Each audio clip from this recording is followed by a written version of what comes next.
Welcome to the Militia Gaming Community. I'm Trigger Militia, and today I have what other YouTubers like to call a banger. Respawn has released a ton of information about Season 2 weapon changes, and I'm going to talk about every single one. Let's go!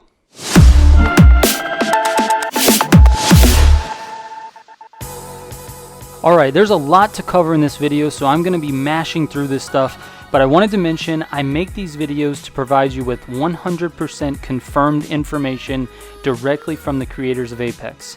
I will never speculate what might happen in this game, and because of that, all the information I'm going to highlight here can be read on the Apex Legends subreddit.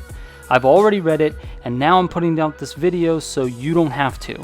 So, if you find this helpful and you want more content like this, please consider subscribing. Alright, we all know the L-Star light machine gun is arriving with the launch of Season 2, but Respawn has decided to give us some information about the gun ahead of time. The L-Star fires projectiles that are much larger and slower than those fired by other weapons in Apex. You will need to lead your targets more at range to compensate for the L-Star's slower projectiles. But on the flip side, you don't have to aim quite as precisely to have high damage on your target. This sounds like there will be substantial learning curves for people playing with the L-Star and a particularly nice skill gap. It's a high damage weapon, so to be good with it, you should possess some skill. Like a minigun, the L-Star will overheat. If you hold the trigger down too long and it does overheat, the lens will break and need to be replaced, which takes some time. The best way to fire this gun is to feather the trigger with short to medium bursts, taking short breaks to let it cool down.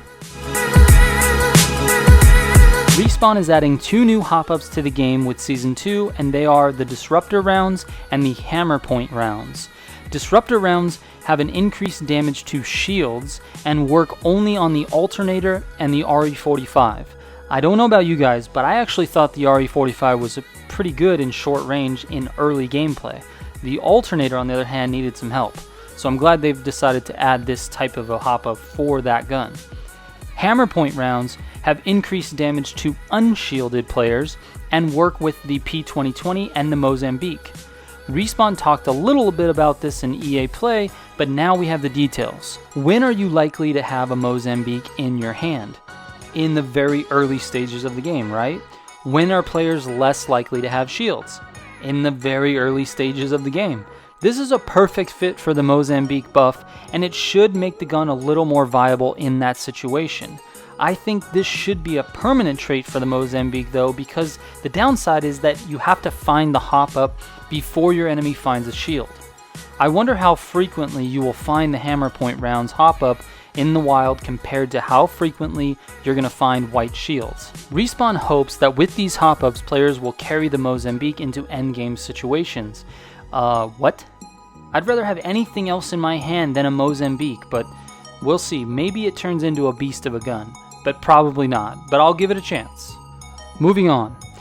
Energy mag attachments have been added for the Havoc, Devotion, and Triple Take. Like the other magazine attachments, energy mags increase the ammo capacity at all levels, white, blue, and purple, and reduce reload time on blue and purple. Respawn is also buffing the Kraber, the Flatline, the P2020, the Alternator, and the Triple Take. They unfortunately have not shared the specifics of the buff, so stay tuned to the channel as I will have another video on that later. Arc Stars are getting a couple of tweaks. I know there's going to be a few of you who are massively upset because you like to stack like 13 Arc Stars and throw them all in one fight.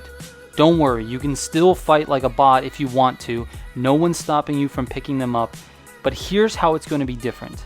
The Arc Stars are not going to explode as quickly as they previously have, they will be delayed an extra 12%. They used to explode after 2.5 seconds, now they will be exploding after 2.8 seconds. It seems like a small change, but with 0.3 of a second, that can mean the difference between getting out of the range of the explosion and not being affected by its slowdown and being stuck and killed. In addition to this, players at the edge of the explosion will no longer get their shields completely shredded. And because they are increasing the opposing player's ability to avoid arc stars, they are rewarding players who have good accuracy. After the Season 2 release, if you stick a player with an arc star, it will down them as long as they don't have armor. I like it. This should reduce arc star spam, and we might see some different tactics from teams who like to play arc star heavy. There will be a whole new suite of gold weapons at the start of Season 2. Again, this is not something that they were ready to share the details of, so stay tuned for more info on the new gold weapons as we get closer to the Season 2 release. But this is pretty exciting. I want to see what they come up with. Attention all Peacekeeper and EVA 8 lovers. You will not be able to carry 64 shotgun shells per inventory slot anymore. Get out of my face with that barrel stuffing bull. Shotgun max stack is now only 16. To run a shotty, you will have to use multiple inventory slots of ammo. Energy ammo stacks, on the other hand, have been increased from 60 to 80, that's 80, which is nice. Just a little adjustment to how players will manage inventory slots. And lastly, airdrop packages will now use different loot tables for each phase in the game, such as early, mid, and late game.